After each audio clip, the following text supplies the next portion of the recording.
On va démarrer. Je pense que la salle va se remplir progressivement. Je vous présente rapidement.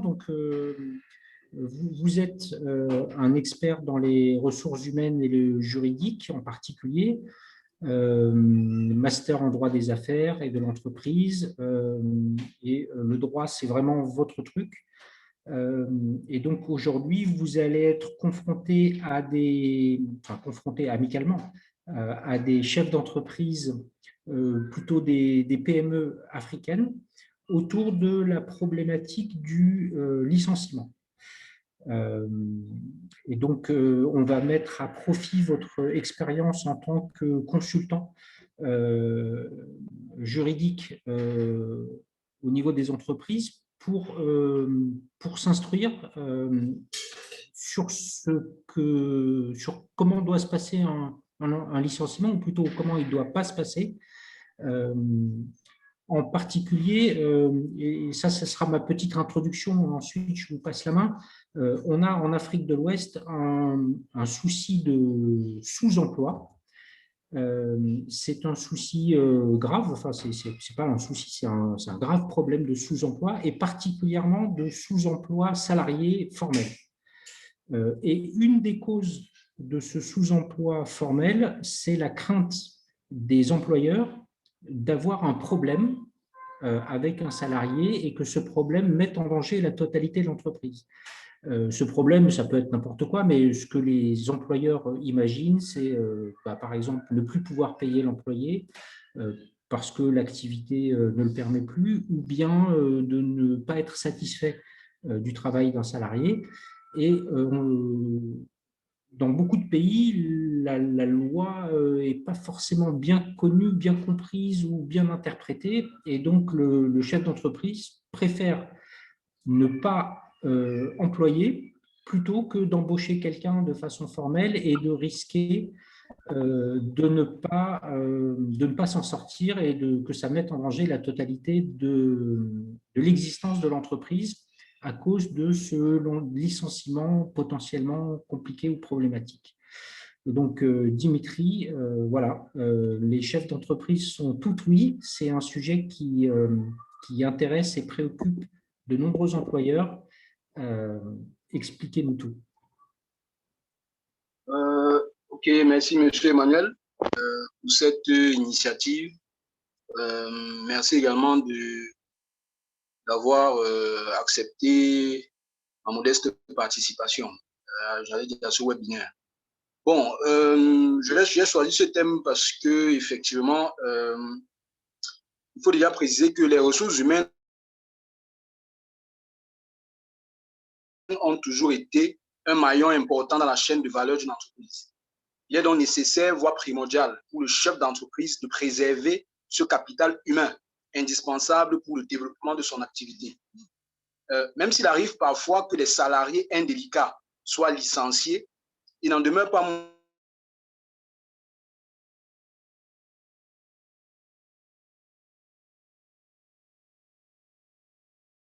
Allô, Dimitri, je crois qu'on vous a perdu. Je n'ai plus de son. Est-ce que je suis le seul? Est-ce que c'est un problème chez moi, ou est-ce que tout le monde vous a perdu? Est-ce que vous pouvez répondre dans la discussion, les participants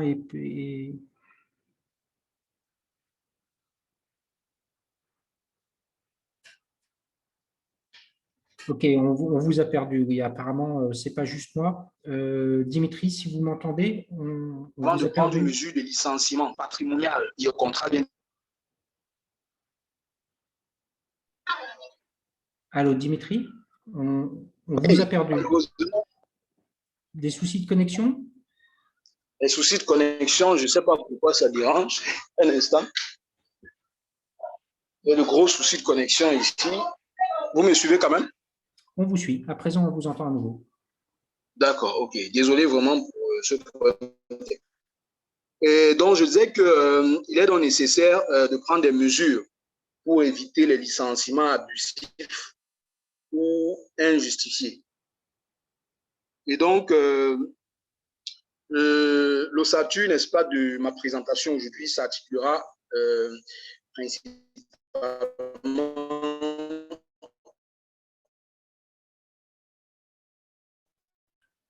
en trois grandes parties. Prendre avant certaines circonstances.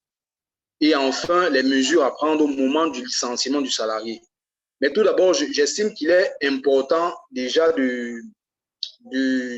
en fait, j'allais dire quoi, de définir ce que c'est que le licenciement ou bien de les catégoriser parce qu'il y a plusieurs types de licenciement.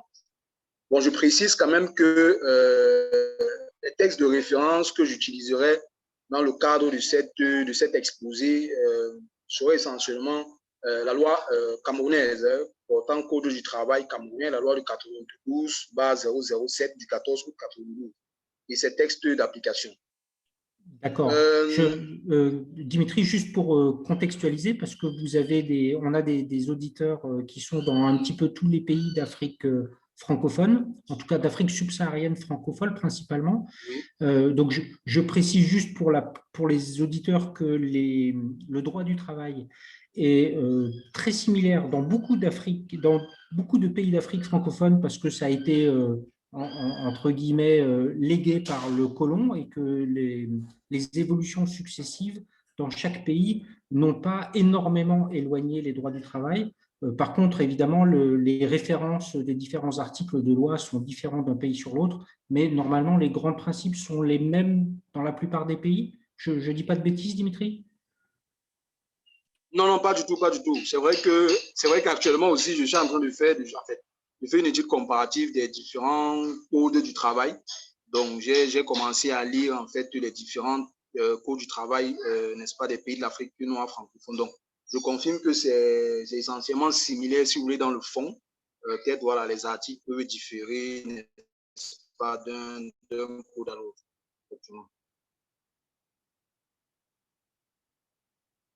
Très bien. Allez-y, OK, on pardon peut pour poursuivre alors, l'interruption. monsieur. D'accord. D'accord. Et donc, en parlant des types de licenciement, il faut savoir que le Code du travail camerounais prévoit essentiellement deux types. Le licenciement pour motif personnel et le licenciement pour motif économique. Bon, on parle de licenciement pour motif personnel. Si vous voulez, le licenciement pour motif personnel, c'est la rupture du contrat de travail à l'initiative de l'employeur pour des motifs inhérents à la personne du travailleur. Ici, donc, on a différents motifs qui peuvent donner lieu à rupture du contrat de travail. Bon, il peut s'agir, n'est-ce pas, de la faute du travailleur. Il peut également s'agir de son inaptitude professionnelle. Pour la faute du travailleur, il faut savoir que peut être soit une faute lourde. La faute grave est celle qui est commise, n'est-ce pas, par le travailleur, qui a une nature telle qu'on ne peut raisonnablement exiger de l'employeur qu'il continue à occuper ce travail pendant la période de préavis. Donc, il peut s'agir de n'importe quel type de faute, voilà, même si c'est un petit vol, même si c'est un retard, même si c'est l'insubordination, ça peut être caractérisé de faute grave. Tandis que la faute lourde, c'est une faute grave qui est assortie de l'intention manifeste ou bien manifestée par le salarié de nuire à son employeur. Et cette faute-là rend intolérable le maintien du lien contractuel et justifie le départ immédiat du travailleur de l'entreprise. Cette faute lourde peut être intentionnelle, il peut s'agir des coups et blessures volontaires, ou non intentionnelle, il peut s'agir de la négligence, n'est-ce pas, dans l'exécution des tâches qui ont été confiées. Mais il faut savoir que seul le juge, n'est-ce pas, apprécie souverainement, n'est-ce pas, la gravité de la faute qui donne lieu à un licenciement. Ça veut dire que lorsque vous prenez un licenciement à l'encontre du salarié, il appartient au juge, n'est-ce pas, d'apprécier souverainement, en fonction d'un certain nombre d'éléments, la gravité, n'est-ce pas, de la faute que vous avez prise, n'est-ce pas, à l'encontre de votre salarié. Deuxième type de motif de licenciement, on parle d'inaptitude professionnelle. Peut être qualifié d'inaptitude professionnelle, l'insuffisance professionnelle et l'inaptitude physique. L'insuffisance professionnelle, c'est-à-dire qu'il s'agit ici de l'incompétence du travailleur dans l'exercice de ses fonctions. Cette incompétence qui peut nuire à la rentabilité et à la compétitivité de l'entreprise. Par contre, l'inaptitude physique est l'état d'incapacité totale ou partielle dans laquelle se trouve un salarié qui a été victime d'un accident ou d'une maladie et qui empêche son retour au travail. Donc, lorsqu'on parle d'insuffisance professionnelle, on peut vous recruter peut-être pour un poste de cadre. Par exemple, catégorie 10, je dis n'importe quoi, mais on se rend compte au fur et à mesure de l'évolution, du contrat de travail, que vous n'avez pas la capacité ou bien l'aptitude professionnelle nécessaire, n'est-ce pas, à exercer ce poste. Et cette inaptitude professionnelle peut donc, n'est-ce pas, à un licenciement. Pareil pour une aptitude physique, parce que vous pouvez avoir subi un accident de travail ou une maladie professionnelle qui a altéré, n'est-ce pas, vos capacités physiques. Et donc, au moment du retour de la réintégration, l'employeur se rend compte que, voilà, le certificat peut-être médical de consolidation délivré par un médecin agréé mentionne, n'est-ce pas, que vos facultés physiques ont été gravement altérées et donc, il ne peut plus vous mettre au poste, n'est-ce pas, que vous occupiez, n'est-ce pas, avant l'incapacité. Et donc, c'est également un motif, n'est-ce pas, de licenciement. Deuxième type de licenciement. Dimitri, avant que vous passiez à la suite, vous nous donnez là énormément d'informations à un bon rythme, ce qui est excellent. Mais du coup, je pense qu'il faut vraiment que vous vous prépariez à faire la part belle aux questions-réponses ensuite, parce que je ne sais pas si tout le monde va être capable de compiler en temps réel tout ce que vous nous donnez comme information, mais je pense qu'il y a pas mal de questions qui sont en train de naître dans l'auditoire. Il y a deux façons de faire. Soit je vous interromps de temps en temps pour glisser les questions que les gens pourraient poser dans la discussion, soit on vous laisse foncer jusqu'à la fin et ensuite, seulement on pose des questions-réponses. Qu'est-ce que vous préférez? Quel que soit ce que vous décidez, moi, ça me convient. C'est-à-dire, même si au fur et à mesure qu'on développe, on pose des questions, ça permet peut-être mieux d'assimiler au fur et à mesure. Donc, il n'y a pas de souci. D'accord. Alors, dans ce cas, j'ai une première question qui vient de m'arriver. C'est dans le cas de l'inaptitude d'un salarié, qui n'est pas une inaptitude physique, on peut supposer qu'une personne ne soit pas apte à tenir un poste de cadre, par exemple, qui est l'exemple que vous avez donné. C'est assez subjectif. Comment est-ce qu'on peut démontrer la chose? Parce que finalement, vous avez dit que c'est un juge qui va arbitrer au final. Le juge, sur quoi il va se baser? Quels sont les points de démonstration d'une telle inaptitude et quelles sont les défenses?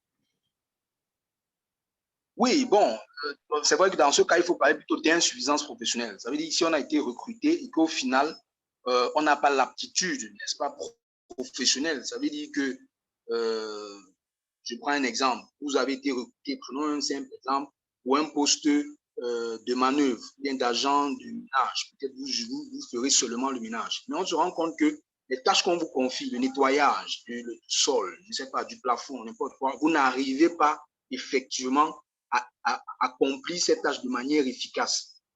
Je vais dire que le juge peut s'appuyer, en tout cas, l'entreprise peut mettre en avant un certain nombre de faisceaux d'indices, parce que quand on parle d'appréciation souveraine, c'est généralement avec un certain nombre d'éléments produits, n'est-ce pas, par l'employeur, parce que généralement, la preuve généralement d'un licenciement incombe toujours à l'employeur.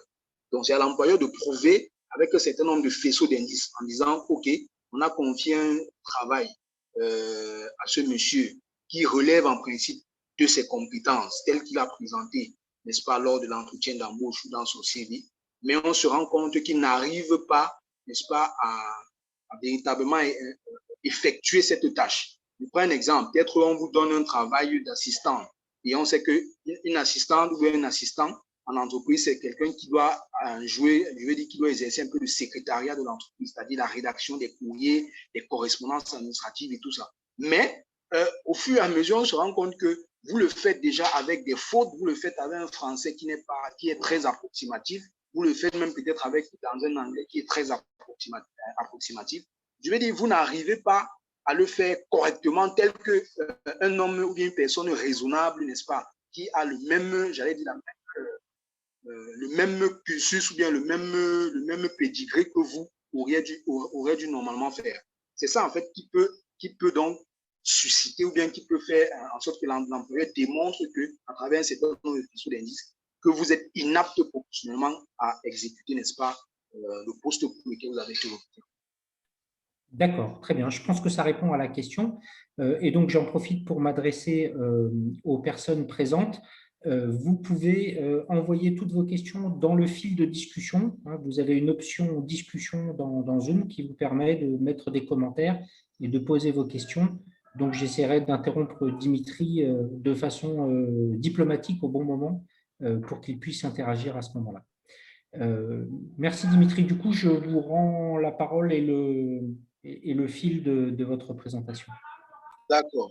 Et donc, on évoquait ici dans le licenciement pour motif économique, qui est un deuxième type de licenciement.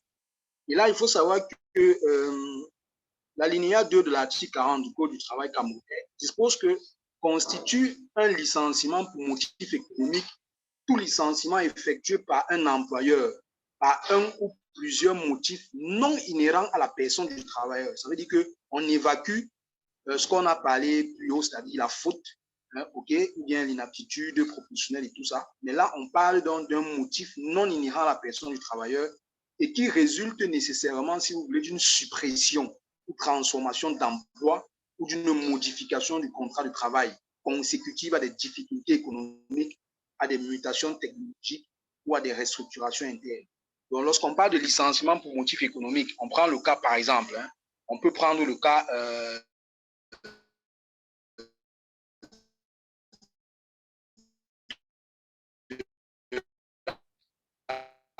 Dimitri, on a un problème de connexion. On est en train de vous perdre.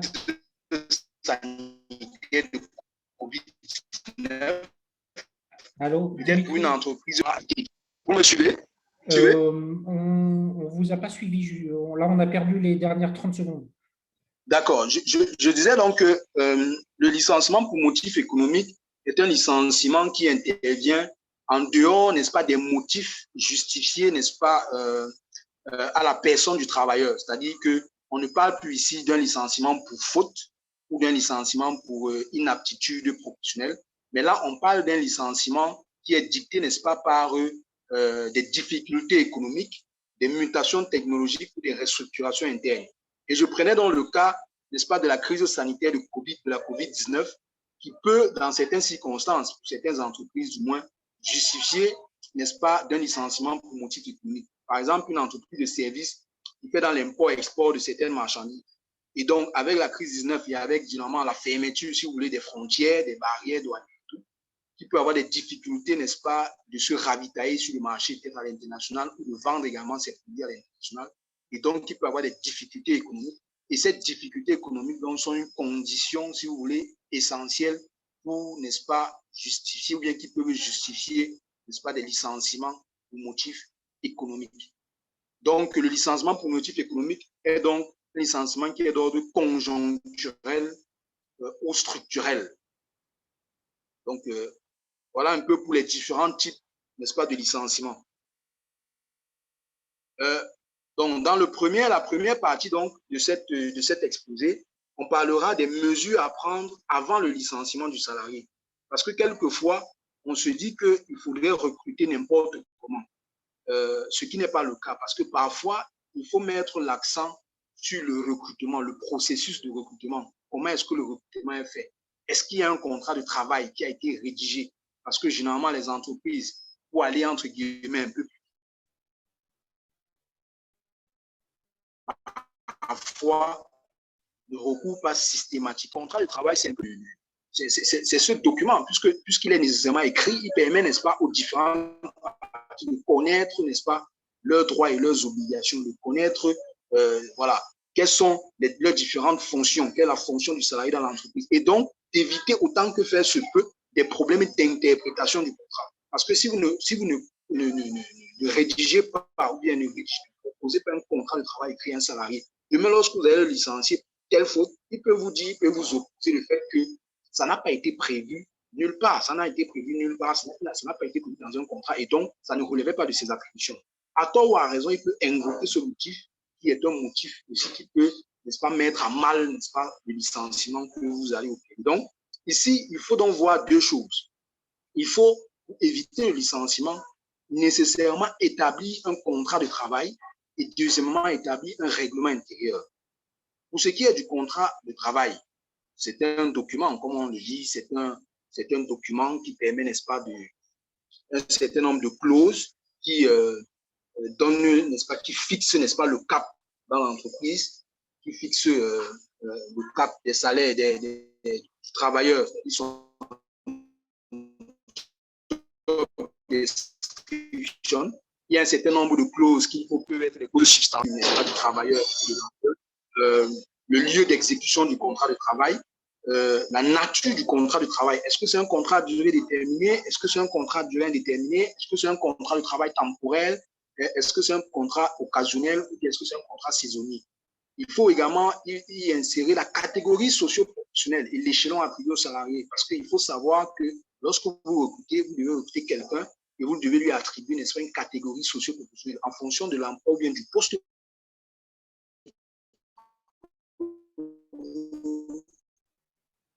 à pouvoir ou alors de ses compétences à l'échelon. Généralement, lorsqu'on recrute, on fait toujours référence soit au code du travail, soit à la convention collective, n'est-ce pas, du secteur d'activité.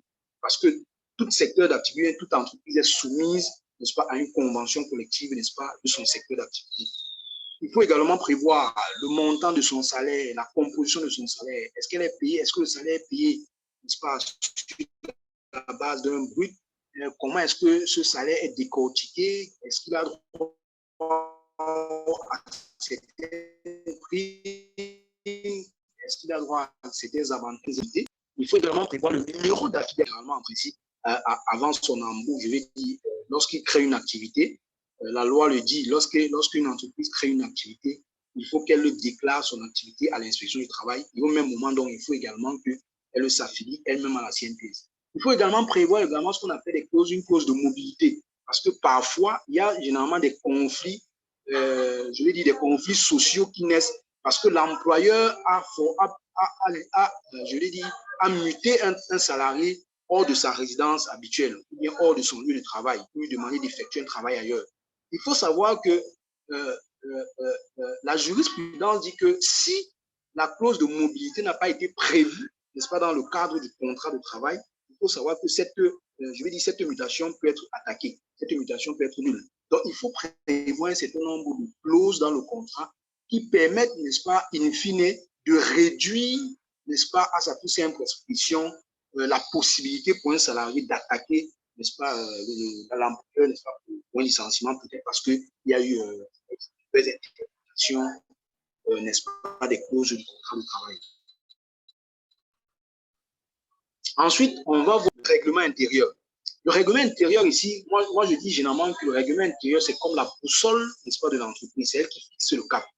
Dans le code du travail camerounais, l'article 29, alinéa 1 de ce code, dispose que le règlement intérieur est établi par le chef d'entreprise.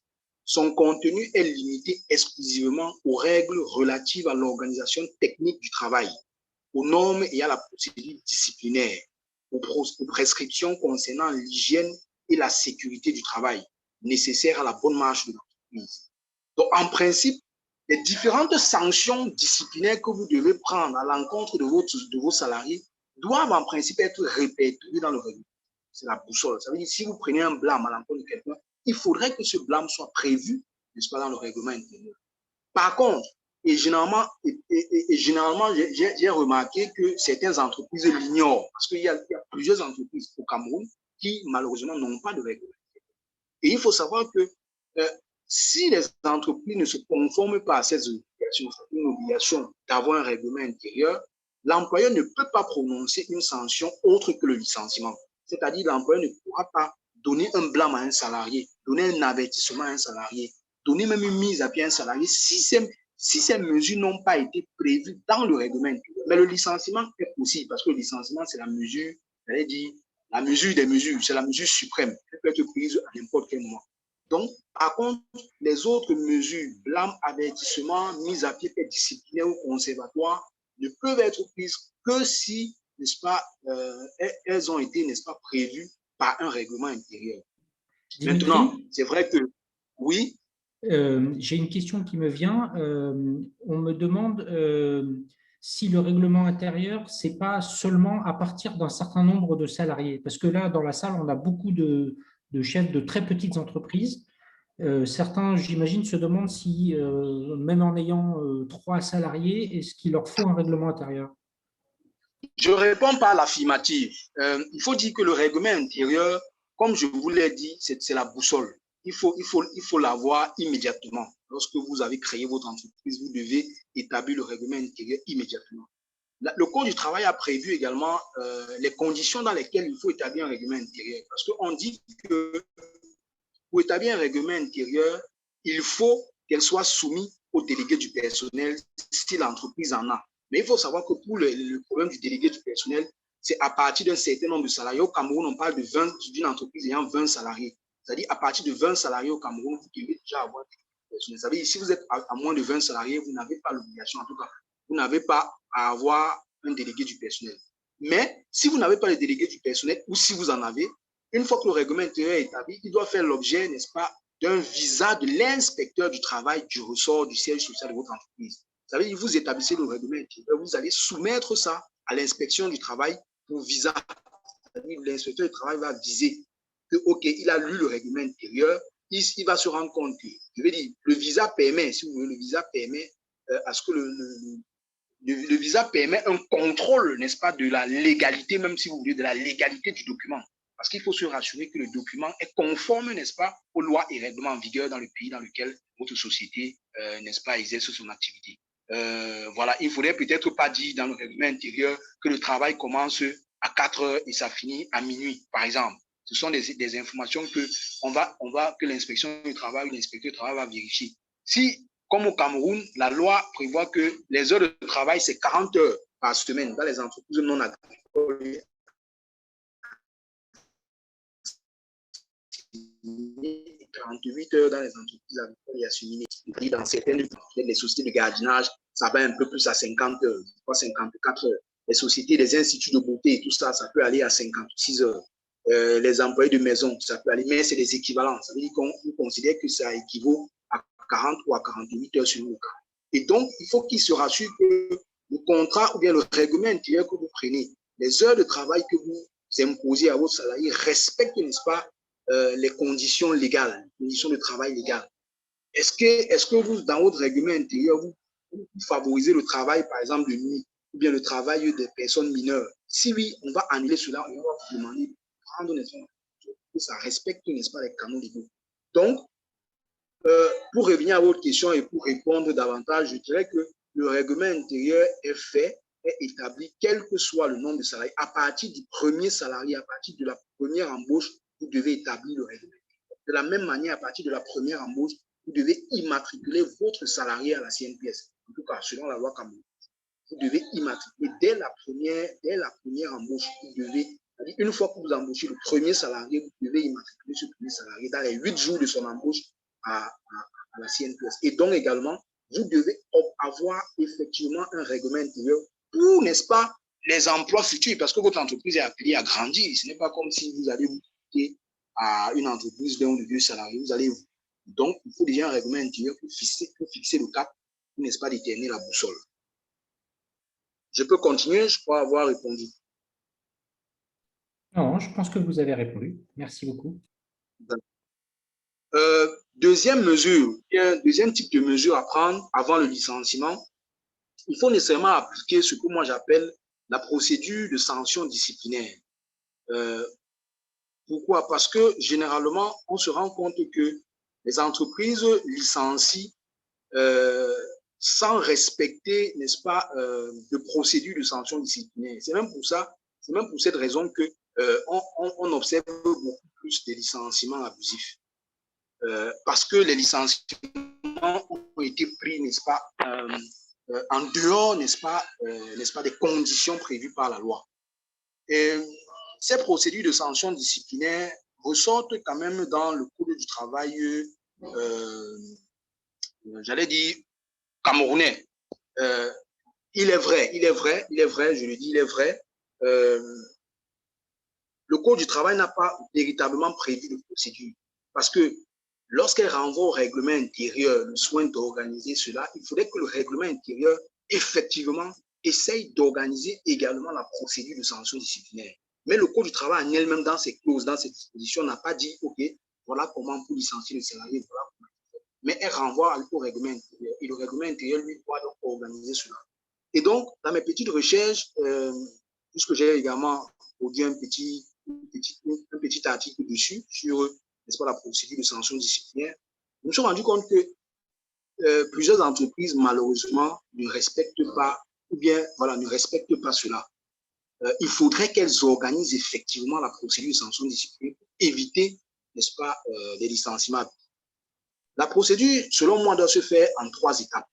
Quelle que soit la catégorie de la sanction, c'est-à-dire même si vous voulez prendre un blâme, un avertissement, une mise à pied, il faut respecter 3 étapes. La première étape, c'est la convocation à l'entretien préalable.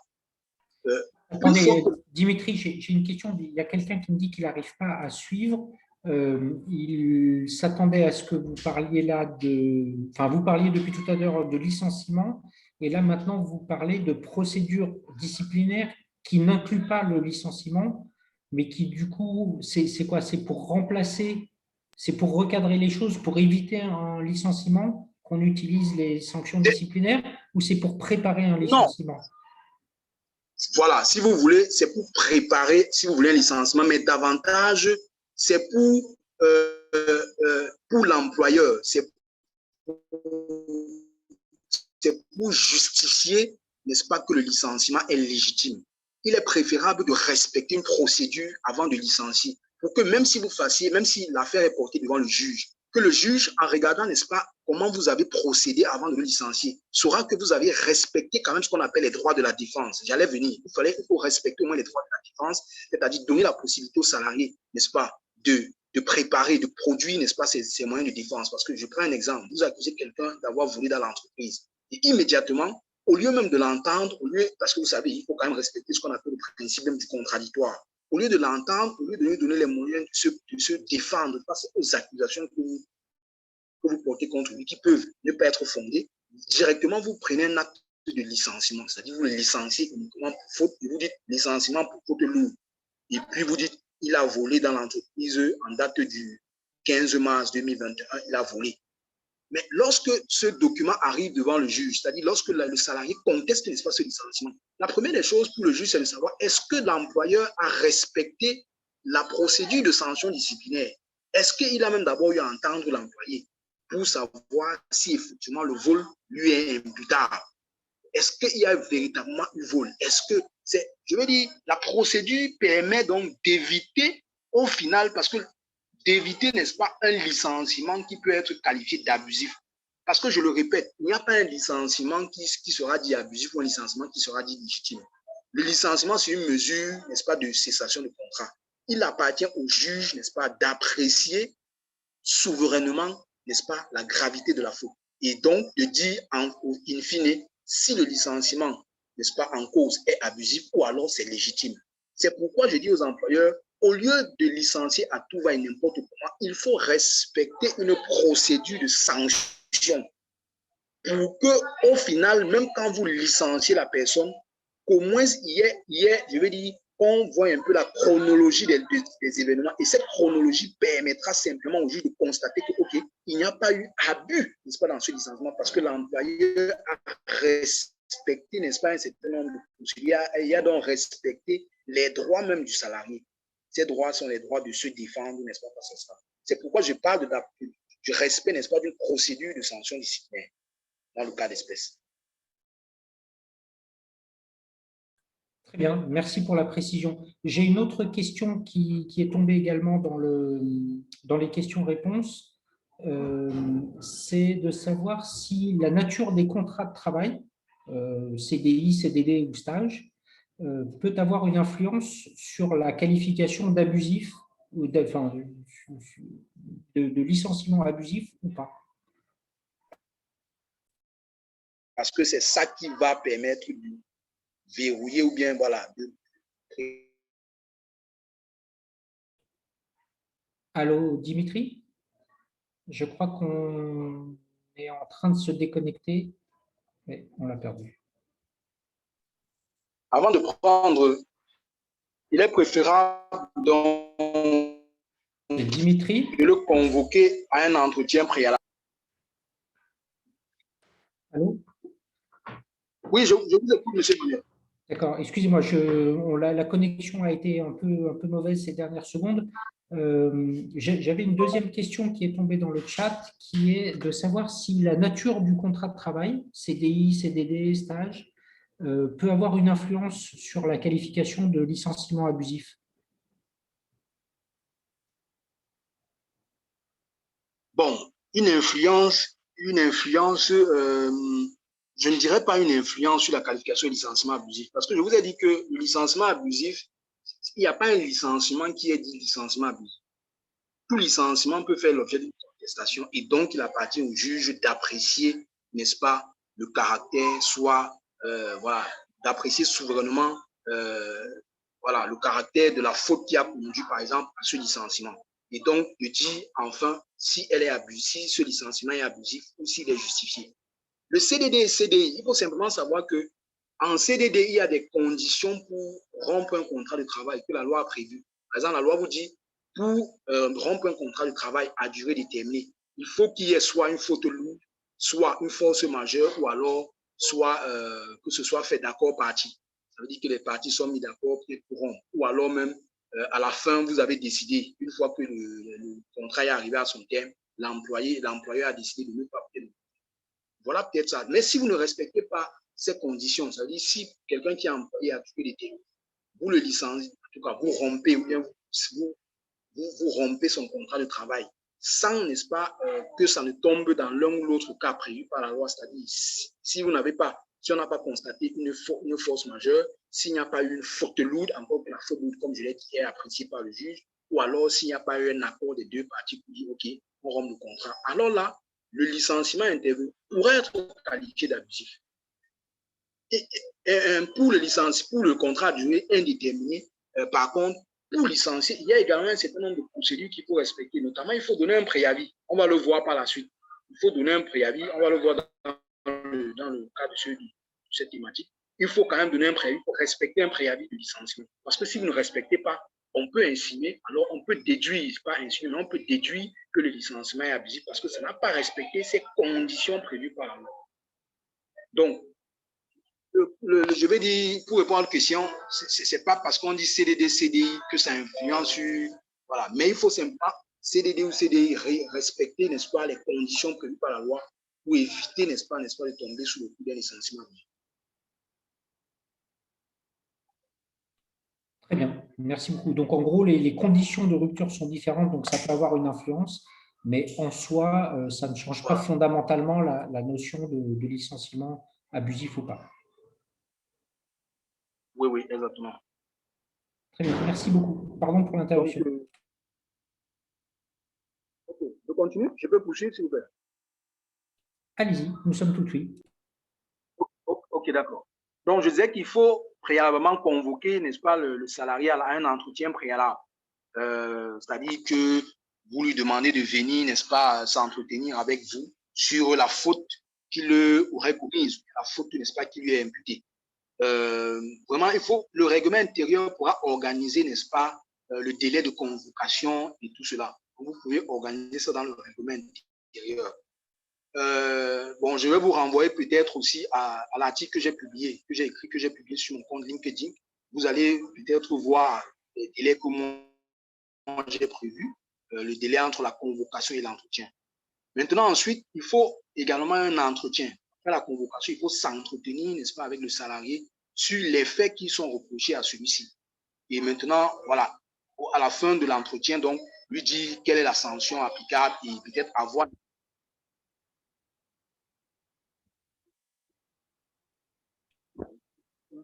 Ah, Dimitri, on a perdu le son. Oui, vous me suivez. Le son est coupé. Ah, ça y est, on vous entend à nouveau. On a perdu 5 secondes de son. D'accord. Il faut donc le convier à un entretien. Et l'entretien permet donc de recueillir les salariés. Dimitri, on est en train de vous perdre à nouveau. On perd le son. Vous me suivez quand même? Là, par exemple, on vous entend très clairement, mais tout à l'heure, au bout de 3 secondes, le son disparaît. Oh, ok, d'accord. Donc, désolé. Bon, je reprends donc. Je disais donc que après la convocation à l'entretien, il faut effectivement l'entretien avec le salarié pour, n'est-ce pas, recueillir ces explications. Et ici, donc, on est en plein dans ce qu'on appelle les droits, n'est-ce pas, de la défense ou le respect, n'est-ce pas, du principe du contradictoire. Ça veut dire que le salarié va donc se défendre, n'est-ce pas, des griefs qui lui sont reprochés, n'est-ce pas, par son employeur. À l'issue donc de l'entretien, d'ailleurs, à ce sujet, j'ai une question qui vient de tomber sur les éléments de défense du salarié. Dans le cas d'un licenciement pour motif économique, comment est-ce qu'un salarié peut se défendre? Quels sont les arguments qui sont possibles sur un licenciement économique? Non, il faut simplement dire que l'article 40 du Code du travail a organisé en fait le licenciement pour motif économique. L'article 40 nous dit que pour prendre un licenciement pour motif économique, il faut d'abord qu'il y ait un motif économique. Comme on l'a vu, le motif économique peut découler des difficultés économiques, de la restructuration interne et tout cela. C'est-à-dire, on est en plein dans ce qu'on appelait les difficultés conjoncturelles et structurelles.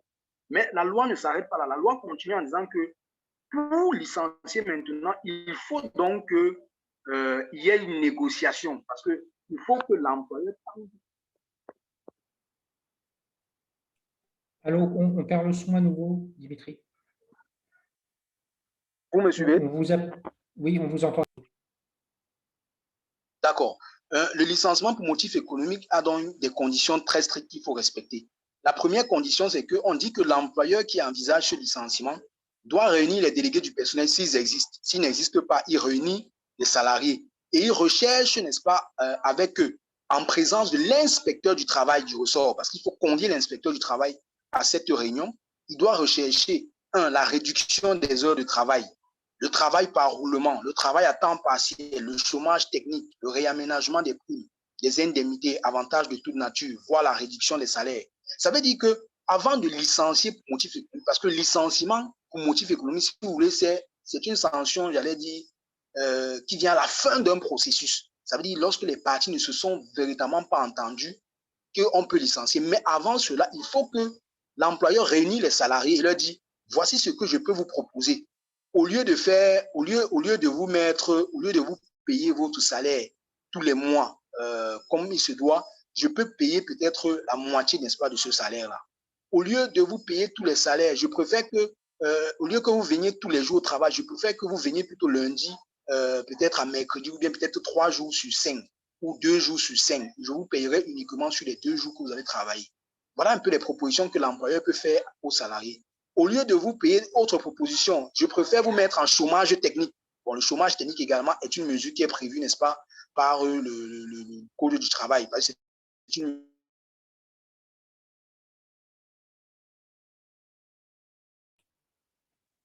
Allô, Dimitri, on vous perd à nouveau.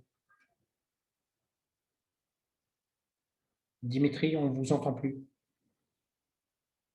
N'est-ce pas, de suspension du contrat de travail. Réaménager vos primes. Pour ceux, par exemple, qui avaient des primes, par exemple, de responsabilité assez énormes, ou bien des primes de salissure, ou alors des primes de, je sais pas, de déplacement, ou bien des primes de risque, l'employeur peut dire non, je ne peux plus payer ces primes, je vais les réduire, je vais enlever certaines primes, ainsi de suite. Maintenant, la loi dit donc que si à l'issue de toutes ces négociations, dont la durée ne doit pas excéder 30 jours francs, et qu'un accord est intervenu, un procès verbal doit être signé par les parties d'inspection et l'inspecteur du travail. Et donc, dans ce cas, on évite le licenciement pour motif économique. Mais si le salarié refuse par écrit d'accepter les mesures qui ont été trouvées d'un commun accord, il est donc licencié avec paiement du préavis. Et s'il remplit les conditions d'attribution, on peut également payer son indemnité de licenciement. Ça veut dire que là, l'entreprise évite un licenciement abusif. Parce que si l'entreprise ne respecte pas la procédure, n'est-ce pas, pour licencier pour le motif économique, il tombe d'office sur le coup de licenciement abusif parce que l'employeur va simplement dire, monsieur le juge, le licenciement pour motif économique, voici les conditions qui sont prévues par la loi. La première condition, c'est qu'on doit nous inviter pour un entretien, pour une réunion avec l'inspecteur du travail. On ne nous a pas invités à une réunion. On n'a pas, l'employeur va simplement dire, on n'a jamais reçu de convocation pour nous inviter à une réunion. Juste simplement ça. Parce qu'il faut savoir que dans tous les cas de licenciement, ça c'est ce que la loi dit, dans tous les cas de licenciement, c'est toujours l'employeur qui doit prouver, n'est-ce pas, le licenciement. La raison est simple, c'est parce qu'en matière sociale, en droit du travail, l'employé, c'est-à-dire le salarié, est dans une situation économique faible par rapport à son employeur. C'est pourquoi on met la charge, n'est-ce pas, de la preuve du licenciement, n'est-ce pas, sur la tête de l'employeur. Donc, c'est à l'employeur de dire de licenciement je les ai conviés à une réunion. Il doit apporter la preuve, il doit peut-être apporter un document. Voilà la réunion que j'ai convoquée. Voilà l'inspecteur du travail que j'ai saisi. Voilà ci, voilà ça. Là, le salarié, si à l'issue de cela n'a pas accepté, voilà, c'est pourquoi moi je l'ai licencié et je lui ai payé ses droits. Voilà donc comment est-ce que ça peut se passer. D'accord, très clair. On a une autre question qui est tombée, qui correspond à ce que vous disiez tout à l'heure pour les licenciements pour faute. C'est quelqu'un qui demande si ce n'est pas plutôt une demande d'explication qu'il faut envoyer à l'employé plutôt que de le convoquer à un entretien.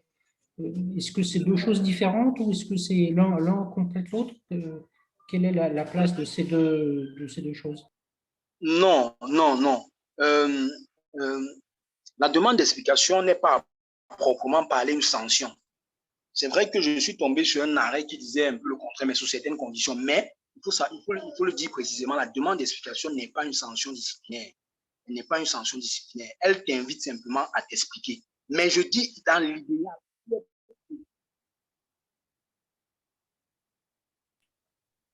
Dimitri, on a perdu le son encore. OK. Il faut simplement savoir que. Non, on ne vous entend pas. Vous me suivez? Oui. Oui, la demande d'explication veut simplement dire que l'employeur est au courant, n'est-ce pas, des fautes ou bien de la faute que vous avez commise dans l'exercice de vos fonctions.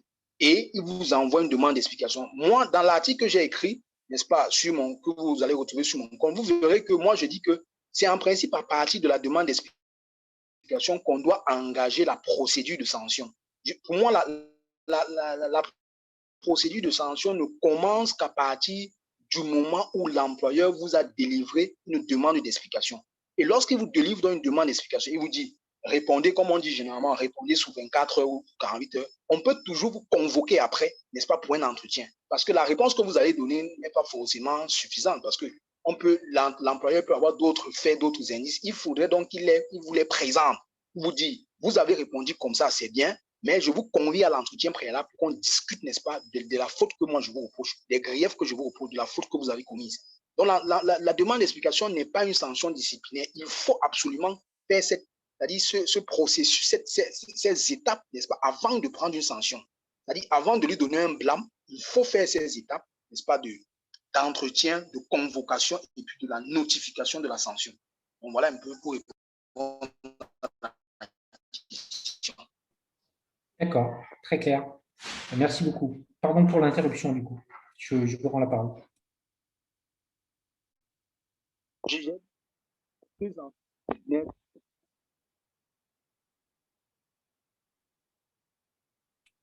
Par contre, Dimitri, on ne vous entend plus à nouveau.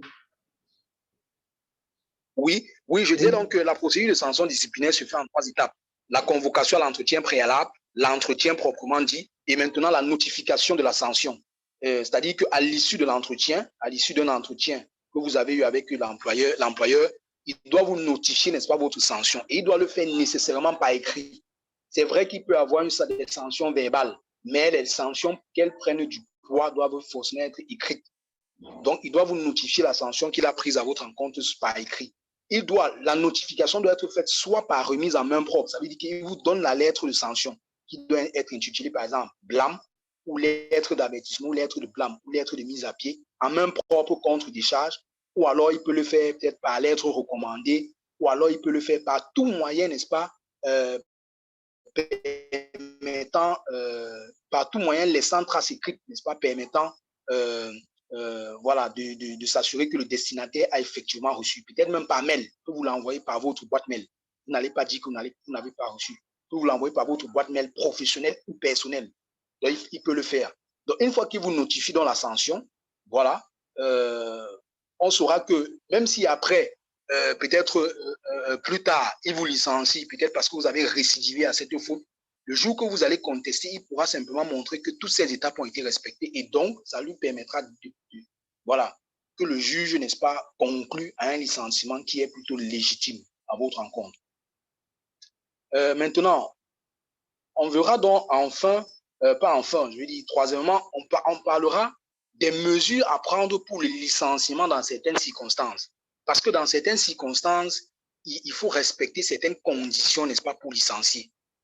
On va le voir, on parlera, n'est-ce pas, des licenciements peut-être en cas de grève, en cas de suspension du contrat de travail et en cas de difficulté économique. Bon, pour la difficulté économique, on l'a vu parce qu'ici, on parle plus de licenciement pour motif économique. Et je vous ai expliqué que en matière de droit de travail camerounais, c'est organisé par l'article 40 et suivant, n'est-ce pas, du Code du travail. Et donc, pour le licenciement pour motif économique, on vous a dit, il y a des conditions à respecter. L'employeur doit convoquer une réunion avec le personnel.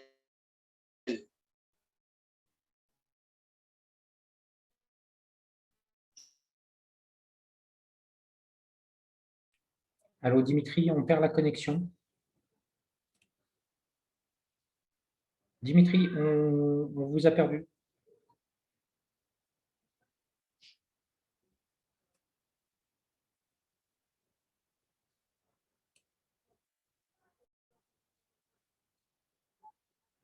Allô, Dimitri?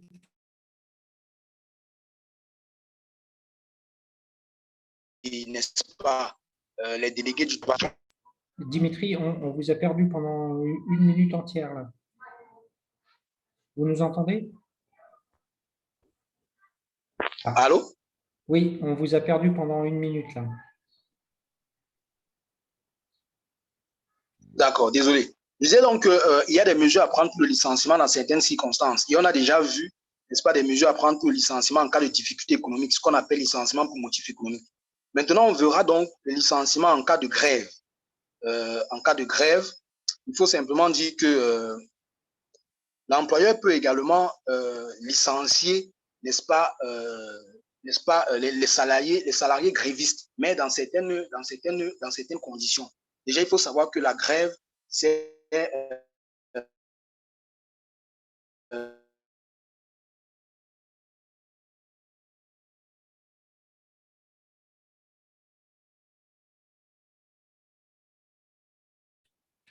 Allô, Dimitri, on vous a perdu à nouveau. Ça devient difficile à suivre là. défini, n'est-ce pas, à la travail, indication. Dimitri, on vous a perdu au moment où vous prononciez le mot grève. D'accord. Je disais donc que... Ça coupe vraiment beaucoup. Vous n'avez pas un moyen de trouver une connexion un peu plus stable? Malheureusement, non. Malheureusement, non. Je suis vraiment désolé. Malheureusement, non. Bon, écoutez, là où je suis, on va faire avec. Un peu mieux. D'accord, on va faire avec vraiment. Donc, je disais donc que on peut licencier, l'employeur peut prendre des mesures de licenciement après la grève ou généralement après ce qu'on appelle le lock-out. Le lock-out, c'est une mesure de l'employeur, c'est-à-dire la fermeture d'un établissement par l'employeur pour faire pression sur les travailleurs en grève ou qui menacent de faire grève. Et donc, pour éviter un licenciement abusif à la suite d'une grève, il faut que la grève ou le lock-out, n'est-ce pas, respecte, n'est-ce pas, la procédure prescrite, n'est-ce pas, par le Code du travail. Et la procédure, c'est quoi? Elle se fait en 2 étapes. La première étape, c'est qu'il faut d'abord la conciliation. Il faut que les parties se réunissent pour discuter, pour voir s'ils trouvent un terrain d'entente. À défaut de cela, ou si cette tentative de conciliation échoue, il faut que les parties recourent, n'est-ce pas, à ce qu'on appelle un arbitrage. Et le Code du travail a donc organisé, n'est-ce pas, la procédure d'arbitrage. Mais ce qu'il faut retenir simplement, c'est que si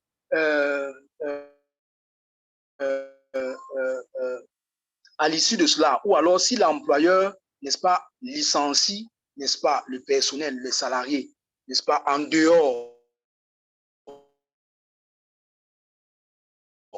ou alors l'employeur peut se faire. Je prends par exemple en cas de lock-out. C'est-à-dire l'employeur décide de fermer l'entreprise, procédure de conciliation et d'arbitrage préalable. Dans ce cas, tous ces gens, je prends un exemple, ils ferment un établissement ou alors ils décident de licencier les gens parce que les employés sont en train de vouloir ou bien de s'organiser pour faire la grève, alors qu'il n'a pas respecté toutes ces mesures, alors le licenciement peut être qualifié d'abusif. Et donc, il devra payer, n'est-ce pas, à ces travailleurs-là, un, des journées de travail ou bien des journées de salaire perdues de ce fait, et deux, il peut être condamné à payer dans des dommages et intérêts, ce qui sera très lourd, n'est-ce pas, pour l'entreprise. Donc, il faut que l'entreprise, en cas de grève ou de lockout, respecte déjà ces procédures qui sont prescrites par le Code du travail, afin, n'est-ce pas, que même si le licenciement intervient à la fin de ce processus, que ces licenciements, n'est-ce pas, ne soient pas déclarés abusifs. Parce qu'il faut nécessairement qu'ils respectent, n'est-ce pas, ces conditions. Donc, maintenant, on parlerait également de mesures à prendre pour le licenciement en cas de suspension du contrat de travail. Bon, il faut savoir que le contrat de travail peut être suspendu. Généralement, l'article 32 du Code du travail énonce plusieurs cas de suspension, n'est-ce pas, du contrat de travail. Le contrat de travail peut être suspendu peut-être pour maladie ou accident professionnel. Le contrat de travail peut être suspendu pour congé de maternité. Le contrat de travail peut être suspendu, n'est-ce pas, pour chômage, cause de chômage technique. Dans ces circonstances-là, il faut savoir que l'employeur ne peut pas, par exemple, pour une femme enceinte, c'est-à-dire pour une femme qui est admise à un congé de maternité, l'employeur ne pourra pas licencier, n'est-ce pas, la personne pendant son congé de maternité, parce que là, ce sera un licenciement qui sera déclaré abusif. Donc, vous ne pouvez pas licencier quelqu'un qui a demandé, n'est-ce pas, dont le contrat a été suspendu pour cause de maternité, c'est-à-dire parce qu'elle est enceinte, parce qu'elle doit mettre au monde un enfant, et vous décidez pendant cette période de la licencier. Le licenciement intervenu dans ce cas sera considéré comme abusif. Pareillement, si l'employé, n'est-ce pas, fait l'objet, n'est-ce pas, d'un accident de travail, d'une maladie professionnelle. Déjà, il faut savoir que l'accident de travail, c'est un accident qui est survenu, n'est-ce pas, par le fait ou à l'occasion du travail. La maladie professionnelle également, c'est une maladie qui est née, n'est-ce pas, à l'occasion, n'est-ce pas, du travail. Pendant que le contrat de travail, puisque le contrat de travail est suspendu, n'est-ce pas, pendant la maladie professionnelle ou l'accident de travail, vous ne pouvez pas licencier, n'est-ce pas, le salarié pendant cette période-là. Si vous licenciez le salarié pendant cette période, ce licenciement est déclaré automatiquement abusif.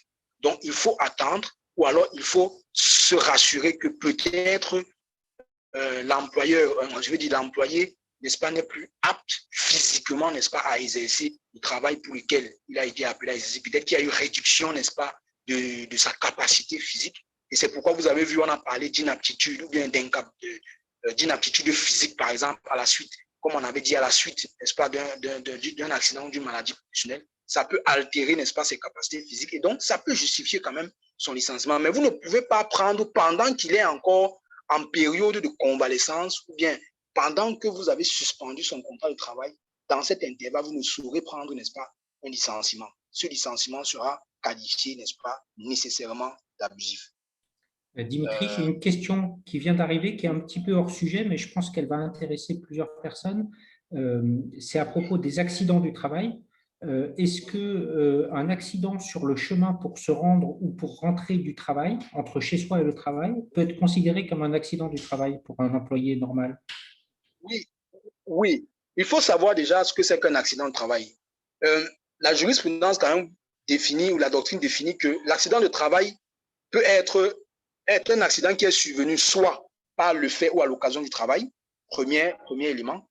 Deuxième élément, pendant le trajet aller et retour entre sa résidence principale ou une résidence secondaire présentant un caractère de stabilité et son lieu de travail.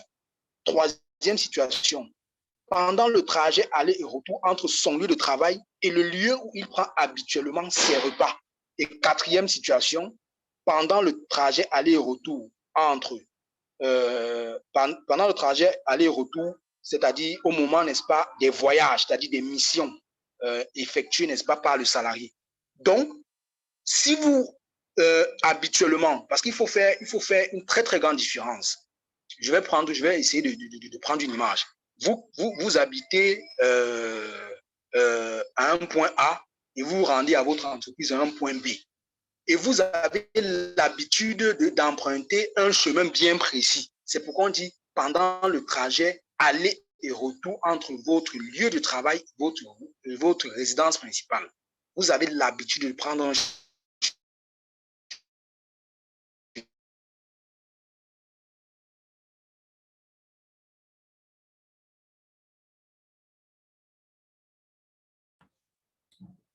Dimitri, on vous a perdu à nouveau.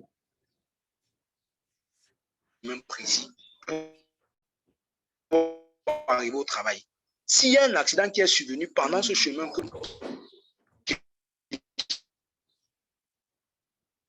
Allô? Dimitri, on vous perd.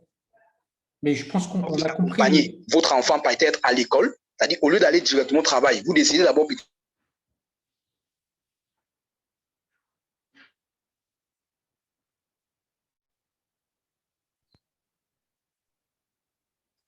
Oui, je disais donc qu'il faut faire une très très grande différence lorsqu'on parle, n'est-ce pas, lorsqu'on parle d'accident de travail et surtout lorsqu'on parle du trajet. Parce que l'élément du trajet a quand même fait couler beaucoup d'encre de salive. Et donc, les gens estiment que vraiment, c'est voilà, c'est un élément, c'est vraiment un élément qu'il faut prendre, n'est-ce pas, avec des pincettes.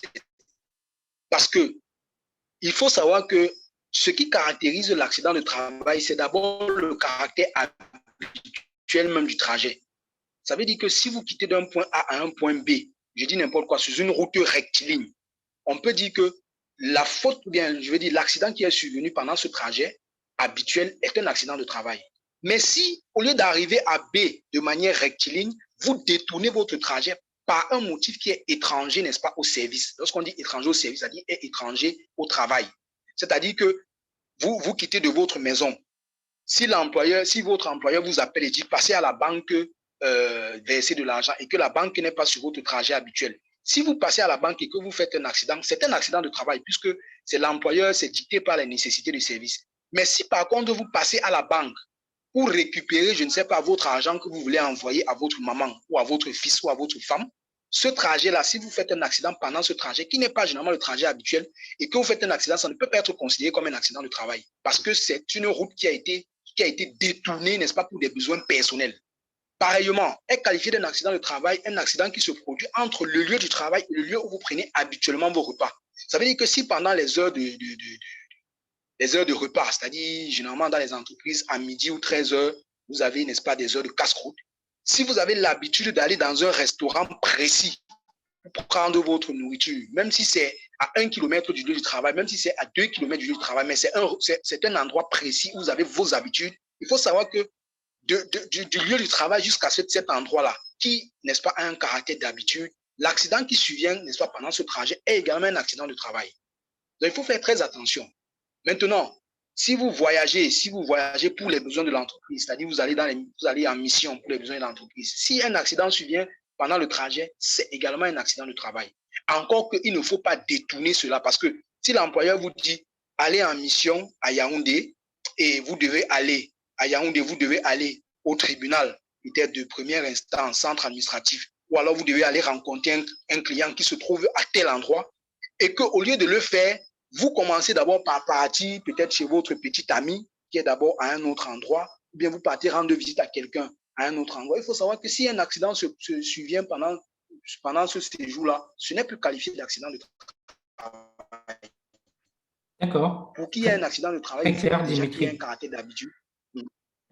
Voilà. Mais merci beaucoup. Je suis désolé d'avoir un peu détourné le cœur de votre discours sur le licenciement avec ce sujet, mais c'est vrai que ça intéressait du monde.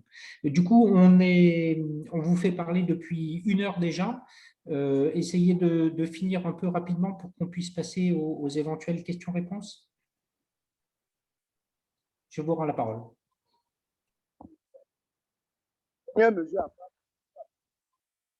Attendez, on ne vous entend pas bien. Oui, je dis que les mesures à prendre au moment du licenciement sont essentiellement, n'est-ce pas, des mesures liées au préavis. Ça veut dire que pour licencier quelqu'un, notamment pour quelqu'un qui est embauché à contrat à durée indéterminée, il faut nécessairement, n'est-ce pas, lui donner un préavis. Au Cameroun, il y a un arrêté, l'arrêté numéro 015 du 26 mai 1993, qui détermine les conditions et la durée du préavis. Et ces conditions et durée du préavis sont déterminées. La loi dit bien que sauf dans les conventions collectives, parce que les conventions collectives peuvent prévoir un délai plus long. Donc, il faut souvent se rapprocher de vos conventions collectives, c'est-à-dire qui régissent votre secteur d'activité pour voir s'il n'y a pas un délai de préavis plus long.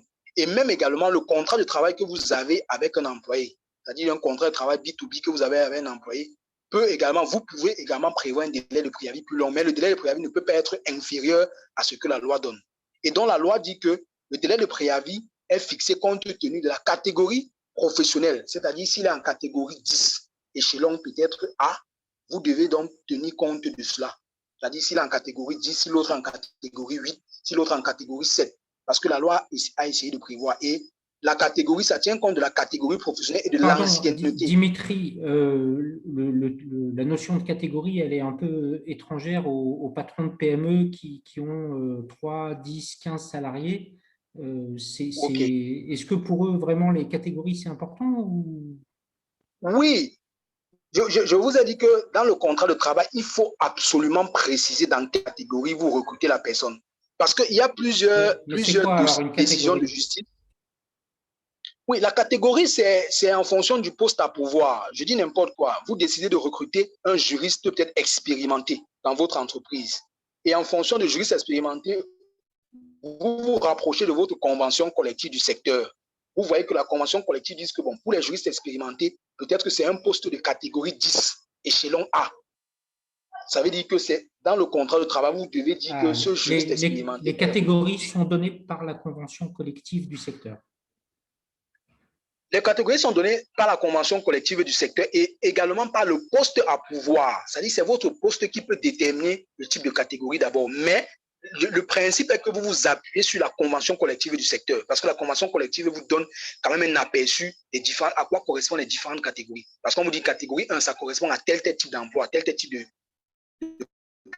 profil. Catégorie 2, tel type de profil. Donc, en fonction de cela, il faut d'abord regarder votre convention collective et dire, OK, quand je veux recruter ici, ça veut dire que je vois que ça correspond à tel profil qui correspond à telle catégorie. Donc, c'est prévu par les conventions collectives d'abord. Donc, il faut donc respecter ces catégories et l'ancienneté, n'est-ce pas, du travailleur ou, n'est-ce pas, lui donner ce qu'on appelle un préavis parce que le préavis varie en fonction de cela. Au Cameroun, par exemple, pour les catégories 10 à 12, ou quelqu'un qui a moins d'un an d'ancienneté dans l'entreprise, là, le préavis, c'est 1 mois. Ça veut dire que si vous voulez le licencier, il faut lui donner 1 mois de préavis. S'il a entre 1 et 5 ans d'ancienneté, il faut lui donner 3 mois de préavis. S'il a plus de 5 ans d'ancienneté, il faut lui donner 4 mois de préavis. Donc, il faut l'aviser 1 mois avant le licenciement.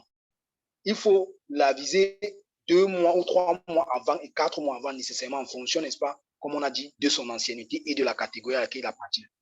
Donc, voilà un peu cela. Maintenant, enfin,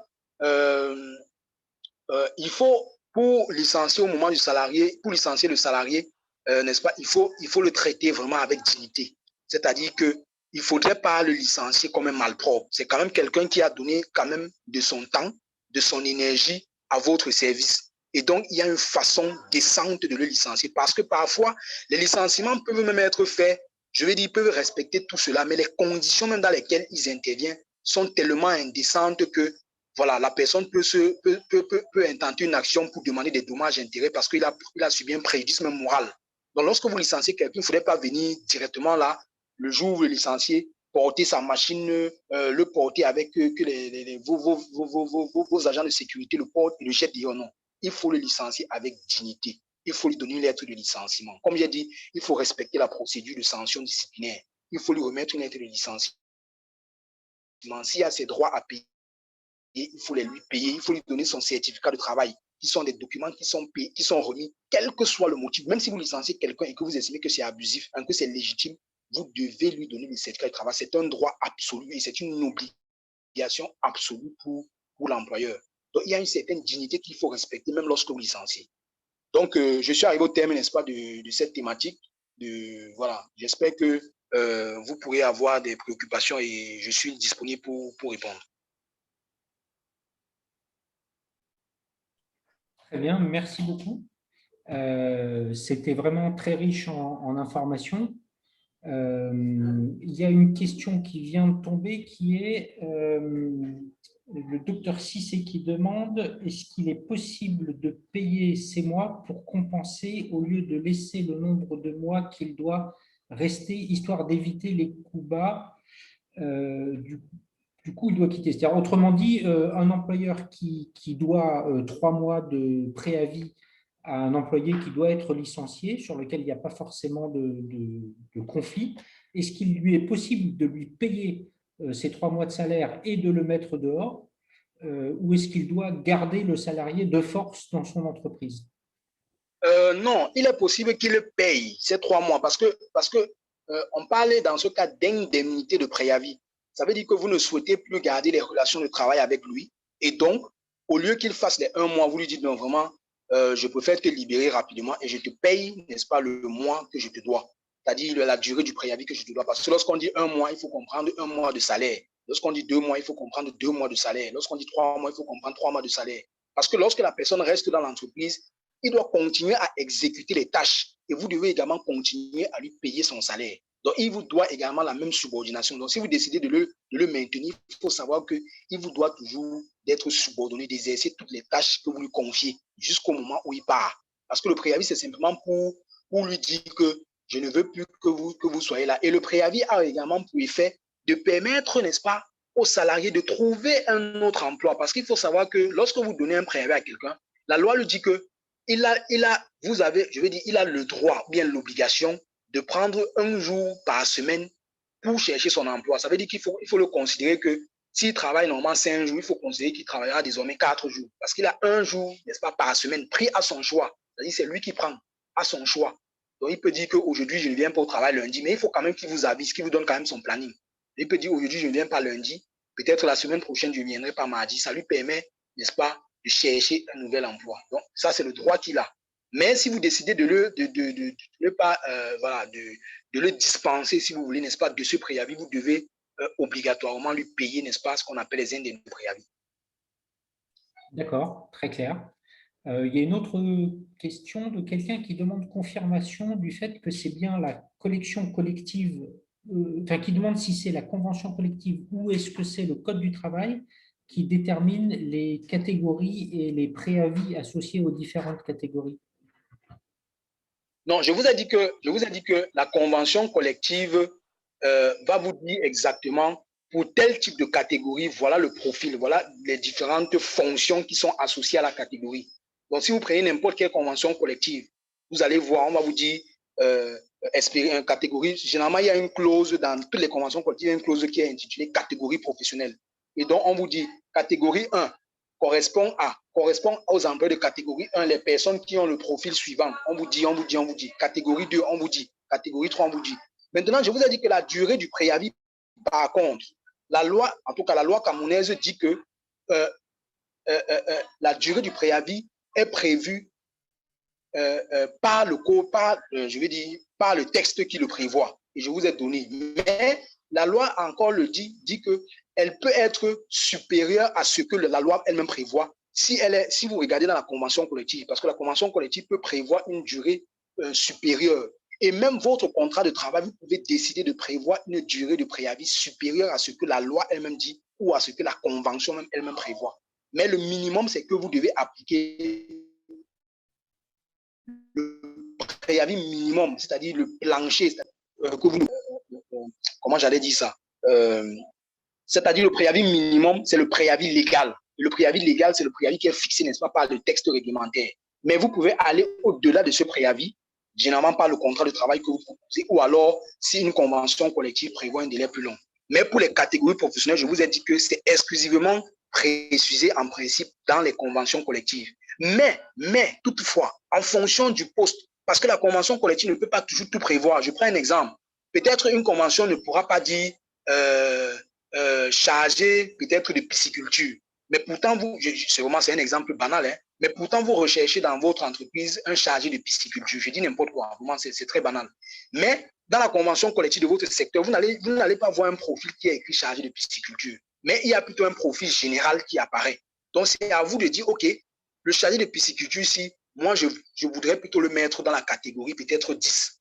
Pourtant, peut-être dans le profil général de la convention collective, lui, il apparaît plutôt en catégorie 9, par exemple, mais vous décidez plutôt de le mettre en catégorie 10. Donc, il faut toujours savoir que vous pouvez également prévoir d'autres catégories. Je veux dire, vous pouvez également donner une catégorie professionnelle aux travailleurs que vous recrutez, mais il faut quand même d'abord prendre référence sur la convention collective de votre secteur, parce qu'elle est quand même plus vaste et elle prévoit beaucoup de choses. D'accord, très clair. Merci beaucoup. Est-ce qu'on a d'autres questions? Pas pour le moment. Moi, j'ai une question un peu générale de la part d'un chef d'entreprise qui n'a pas encore fait ses armes, qui ne sait pas encore ce que c'est qu'un licenciement abusif ou la condamnation qui peut aller avec ça. Combien ça peut coûter un licenciement abusif? Si jamais donc un juge déclare qu'un licenciement effectué a été abusif, quelles sont les conséquences financières potentielles pour l'employeur? Oui, oui, les conséquences sont énormes. Hein, les conséquences sont énormes parce qu'il faut savoir que le salarié va faire des demandes, va poser ses prétentions devant le juge. Bon, c'est vrai que la loi quand même dit qu'avant d'arriver au juge, il faut quand même d'abord passer préalablement, n'est-ce pas, parce qu'on appelle la tentative de conciliation au niveau de l'inspecteur du travail. C'est en principe à ce niveau que vous devez dire exactement ce que vous réclamez. C'est-à-dire que vous pouvez demander des dommages et intérêts, mais nécessairement, les frais, généralement, sont quand même, j'allais dire, la manière de, je veux dire, ce que vous pouvez demander est généralement prévu souvent par les textes. Peut-être si on vous licencie abusivement, vous pouvez demander une indemnité de préavis, comme j'ai dit ici, si le préavis n'a pas été respecté. Vous pouvez demander une indemnité de licenciement. Vous pouvez demander donc des dommages et intérêts pour le préjudice peut-être que vous avez subi, peut-être le préjudice moral, le préjudice matériel, et ainsi de suite. Donc, libre à vous de formuler, n'est-ce pas, le montant que vous réclamez. Une fois que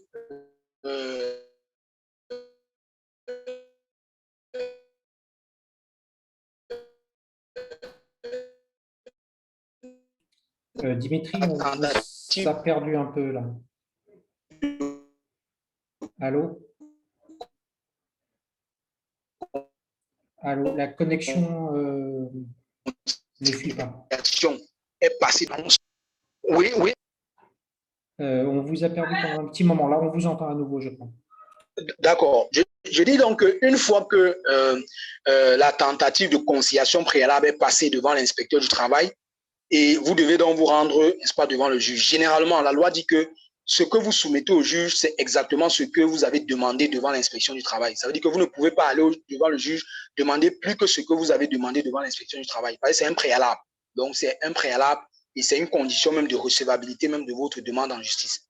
Et donc, une fois que le juge est donc saisi, imaginons dans le cas d'espèce où vous n'avez pas obtenu satisfaction à l'inspection du travail parce que l'employeur a refusé de vous payer vos droits, vous allez devant le juge et que vous demandez des dommages et intérêts, et ainsi de suite. Comme je l'ai dit, c'est le juge qui apprécie souverainement et c'est lui qui décide du montant à vous attribuer. Mais nécessairement, il faut savoir que le licenciement, lorsqu'il est abusif, a forcément un coût financier pour l'entreprise, quel que soit le coût que vous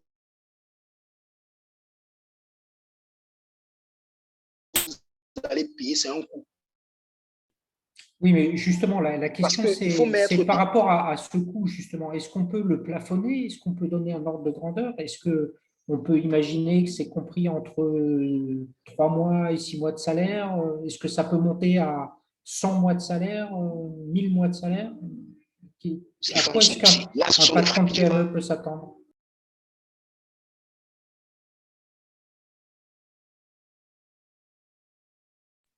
Allô, Dimitri, on vous a perdu, on ne vous entend plus. En fait, la connexion a coupé là, visiblement.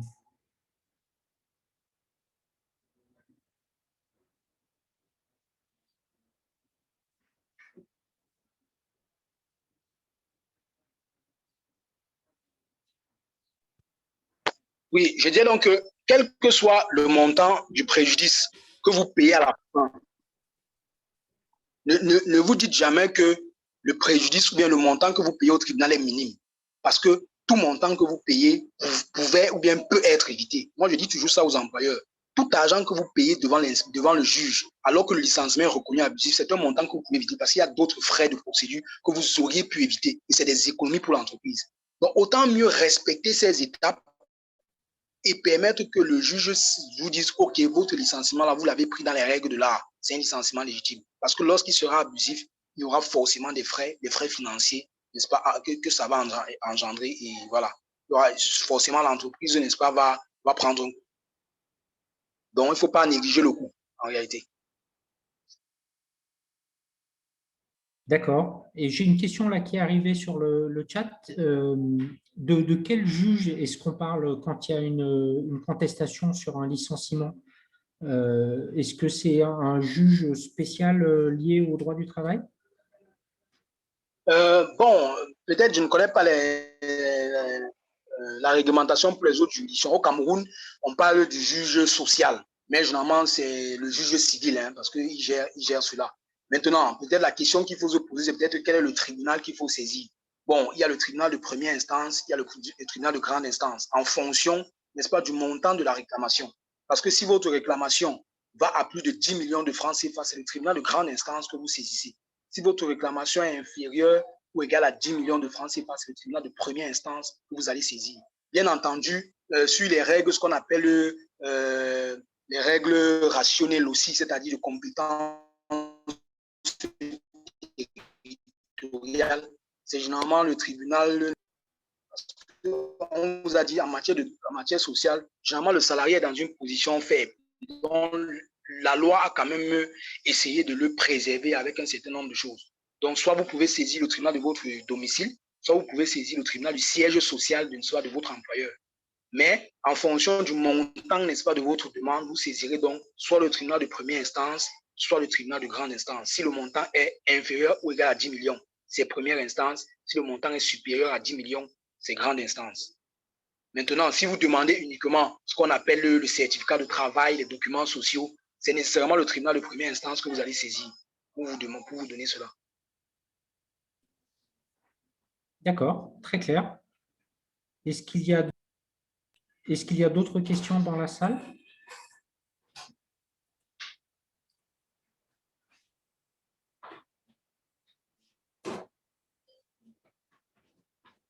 Alors, j'ai une contribution, quelqu'un qui réagit à ce qui vient de dire, qui, de son point de vue, l'indemnisation d'un licenciement considéré abusif est étroitement liée à la nature du contrat, CDD ou CDI, comme ça a été dit tout à l'heure, au respect de la procédure de licenciement, mais surtout au montant du salaire que le licencié avait l'habitude de percevoir.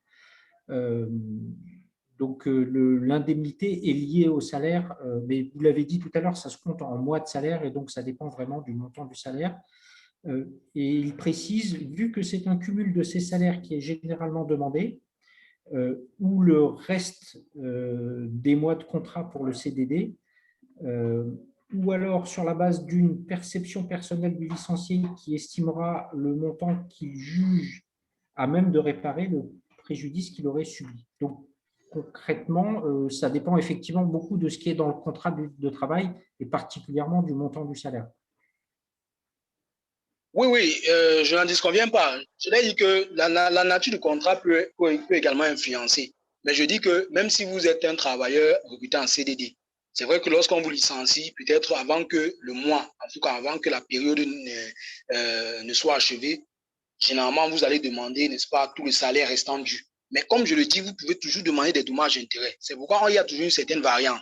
C'est vrai qu'il y a, si vous voulez, un montant fixe qui peut intervenir, n'est-ce pas, en fonction de la nature du contrat.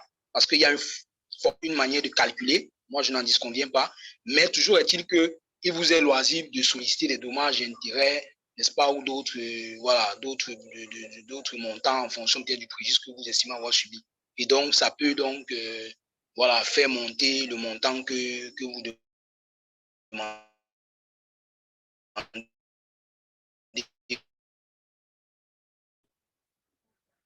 D'accord, très bien.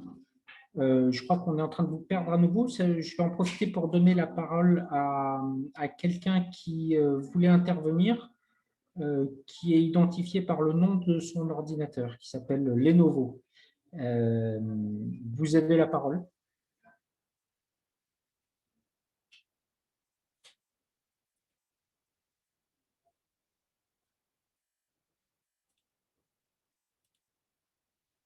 Allô, monsieur Lenovo, entre guillemets, le propriétaire du laptop Lenovo est invité à poser sa question ou à partager sa contribution.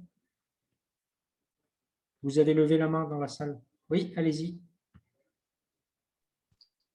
Oui, allô? Je ne suis pas. Hein.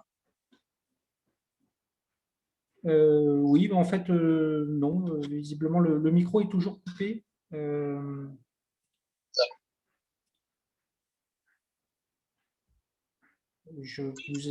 Ah, voilà, on vous entend. Allez-y, parlez. Posez votre question. Alors, qu'est-ce qu'on dit quand on plaint un hippopotame dans une tente? Allô? Bon, Je ne suis pas vraiment ça. Bon, je pense qu'il devait y avoir il a dû y avoir un malentendu. Très bien. Il y a d'autres questions qui sont tombées dans le chat. Je vous les lis. Nous constatons qu'en Afrique, après la sanction par le juge d'une entreprise à payer des indemnités de licenciement abusif, l'effectivité est rare. C'est-à-dire que concrètement, les entreprises ne payent pas ou ne sont pas contraintes réellement à payer ces indemnités. Est-ce que vous partagez cette opinion? Bon, l'effectivité est rare, les entités ne sont pas contraintes. Je ne dirais pas ça vraiment parce que l'employeur peut être condamné à payer, n'est-ce pas, certains frais même sous astreinte. OK? Il peut être condamné à payer certains frais sous astreinte. C'est également une mesure quand même. Allô, Dimitri, on a perdu le son. Je dis que l'employeur peut être condamné à payer, n'est-ce pas, n'est-ce pas, voilà, les mesures de licenciement, je veux dire quoi, les indemnités de licenciement. Bon, je veux dire, une fois qu'il est condamné à payer les indemnités de licenciement, il faut que l'employé, n'est-ce pas, mette en place des procédures de recouvrement, parce que il le faut, parce que c'est vrai que la législation actuelle ne permet pas un recouvrement, si vous voulez, systématique. Mais il faut savoir, parce que généralement, il faut savoir que les créances sur ça, les créances de salaire, parce que quand vous êtes condamné à payer une indemnité de licenciement ou bien des droits par suite de licenciement abusif, vous tombez dans ce qu'on appelle les créances sur salaire. Et les créances de salaire sont des créances super privilégiées. Ça veut dire que vous pouvez, n'est-ce pas, mettre en place juste des mesures de recouvrement et vous êtes sûr que vous recouvrez votre argent. Parce que quand on dit super privilégié, elle bénéficie, n'est-ce pas, d'un super privilège. C'est-à-dire un privilège même plus grand que celui du trésor. Parce que ce sont des créances d'aliments. Généralement, quand on parle des créances, ce sont des créances d'aliments. Ce sont des créances qui bénéficient, n'est-ce pas, directement à la personne, n'est-ce pas, du salarié. Et donc, c'est également une sorte de mesure, n'est-ce pas, de, si vous voulez, coercitive, hein, pour, n'est-ce pas, amener les entreprises à payer. Mais il faut simplement que… Je ne suis pas sûr qu'on comprenne bien de quoi il s'agit concrètement. Parce que là, on parle de petites entreprises. Comment ça se passe concrètement pour qu'une entreprise soit contrainte à payer? Je dis que, je vais dire sur le plan légal, hein, une fois que l'entreprise est condamnée à payer, une fois qu'elle est condamnée à payer, ok, généralement, la loi peut assortir la décision de ce qu'on appelle une exécution provisoire. C'est-à-dire que on demande déjà à la personne de payer un certain montant à la personne, indépendamment, n'est-ce pas, des voies de recours qui peuvent être exercées par l'employeur. Ça veut dire que si l'employeur est condamné à payer 1 million de francs, le juge peut ordonner sa décision, n'est-ce pas, d'une exécution provisoire peut-être à hauteur de 500 000 francs, indépendamment, n'est-ce pas, n'est-ce pas, d'un éventuel recours que peut faire l'employeur. C'est déjà une première mesure même, n'est-ce pas, de coercition pour amener l'employeur à payer. Deuxième mesure, mais déjà sur ce point-là, qu'est-ce qui fait que l'employeur va effectivement sortir l'argent et le donner à l'employé? Bon, il est vrai, rien ne pourra forcément obliger l'employeur à le faire, mais il faut encore engager des procédures. Parce que lorsque vous allez donc engager des procédures, et c'est là le deuxième truc, c'est que les créances que vous avez, ou bien si vous voulez, la décision qui est rendue, ou bien, les indemnités qui sont payées par suite de licenciement, bénéficient, n'est-ce pas, sont classées comme des créances, n'est-ce pas, de salaire, qui bénéficient, si vous voulez, n'est-ce pas, d'un privilège ou bien qui bénéficient d'un super privilège. Et donc, une fois que vous engagez vos mesures de recouvrement, je pense que vous êtes, si vous voulez, vous serez presque soit de les recouvrir parce qu'il y a un super privilège pour vous. Donc, il y a toujours des mécanismes de recouvrement derrière qu'il faut engager pour obliger, n'est-ce pas, l'entreprise à payer. C'est vrai que je vais dire de manière, j'allais dire, naturelle, les entreprises ne sont pas toujours enclins à payer, j'allais dire, de manière volontaire. C'est-à-dire qu'une fois qu'elle est condamnée, elles ne sont pas toujours enclins à le payer. Donc, il faut toujours quand même engager une procédure de recouvrement et cette procédure de recouvrement va la contraindre donc à payer.